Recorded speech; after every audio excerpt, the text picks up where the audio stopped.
झारखंड राज्य में हमेशा से अल्पसंख्यकों के हक अधिकार का हनन हुआ है। यही वजह है कि मिशन 24 से पहले अब झारखंड राज्य के अल्पसंख्यक कहीं न कहीं अपने अधिकारों को लेकर सड़क पर उतरने वाले हैं। इसी क्रम में टोटोमिक, कुर्मी और कुर्मी महतो के बैनर तले एक बड़ा महारैली आयोजित की जा रही है, जिसमें सीधे तौर पर भाजपा का विरोध किया जाएगा। इसे लेकर रांची में अध्यक्ष शीतल लोहदार ने क्या कुछ कहा है, आइए पहले सुनते हैं। देखिए, आज कुर्मियों को महारैली करने का नौबत इसलिए आया कि बार बार भारतीय जनता पार्टी की तरफ से हम लोग को आश्वासन मिल रहा है और उसके बाद पूरा काम नहीं हो रहा है। कुर्मी जनजाति को एसटी में शामिल करने का रेल टेका के बाद, हुड़का जाम जो हुआ दिल्ली में, उसके बाद हमेशा आश्वासन मिला। 72 वर्षों से लगातार आश्वासन मिलते रहा है और हम लोग हमेशा भारतीय जनता पार्टी को अपना समझ के हम लोग वोट देते रहे हैं।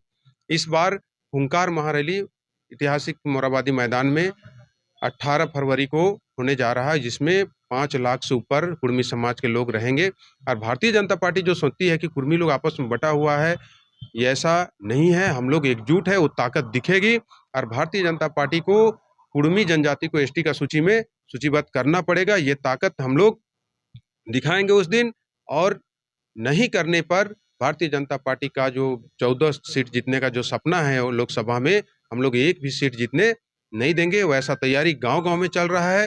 भारतीय जनता पार्टी कुर्मी को एसटी में शामिल करेगी तो 14 में 14 लोकसभा सीट जीतेगी, और नहीं करती है तो हम लोग पूरा खत्म कर देंगे। और कुर्मी को भाजपा में शामिल करा के या उनको टिकट दे के भारतीय जनता पार्टी अगर चाहेगी कि कुर्मी का हम वोट ले ले, ऐसा भी हम लोग होने नहीं देंगे। और खास करके अर्जुन मुंडा जी से को कहना चाहेंगे कि आपका राजनीतिक कुर्मियों पे टिका हुआ है। कुर्मियों ने आपको इतना बनाया, इतना ऊपर लाया, लेकिन आज कुर्मी के प्रति जो आपका जो रवैया है, ये बिल्कुल हम लोग बर्दाश्त नहीं करेंगे। आपने 2004 में अनुशंसा करके भारत सरकार को दिया कि कुर्मी को एसटी में शामिल किया जाए, और आज आपका वक्तव्य आ रहा है कि भारत सरकार के पास किसी तरह का कोई मामला लंबित नहीं है।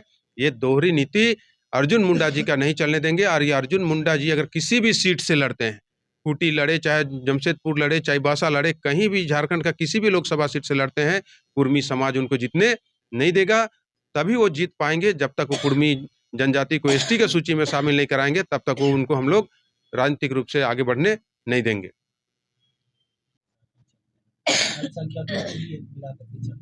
कहा, कुर्मी को तो कभी नहीं देखा उन्होंने। हमें आश्वासन दिया, आज से नहीं 72 वर्ष से लड़ रहे हैं। 2004 में उन्होंने अनुशंसा किया, अनुशंसा करने के बाद हमने उनको वोट दिया। सबका साथ अगर वो कहते हैं, सबका विकास कहते हैं, तो फिर कुर्मी को बर्बाद करके सबका विकास नहीं ना कर सकते हैं। हम 72 वर्षों से मेरा जो मौलिक अधिकार है, संवैधानिक अधिकार है, उससे हमको वंचित किया जा रहा है। आज मेरा संवैधानिक अधिकार को हमसे छीना गया, उसके चलते आज हम सभी दृष्टिकोण से, सामाजिक रूप से, आर्थिक रूप से, राजनीतिक रूप से, सभी दृष्टिकोण से हम एकदम पीछे पैदान पे खड़े हैं। उस पर कहाँ ध्यान है सरकार का?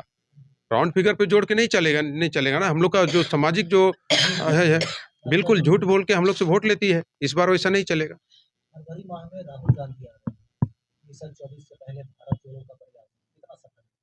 ये तो कांग्रेस की अपनी पार्टी की बात है, उसमें कुर्मी समाज नहीं कह सकता। और हम लोग मानते हैं कि कांग्रेस ने ही हमको बर्बाद किया। 6 सितंबर 1950 को जब लिस्ट से हमको हटाया गया, एसटी लिस्ट से, उस समय कांग्रेस की ही सरकार थी और उन्होंने ही हमको हटाया है। इस मैटर पे ज्यादा हम कुछ नहीं कह सकते, उनका तो अपना पार्टी का कार्यक्रम।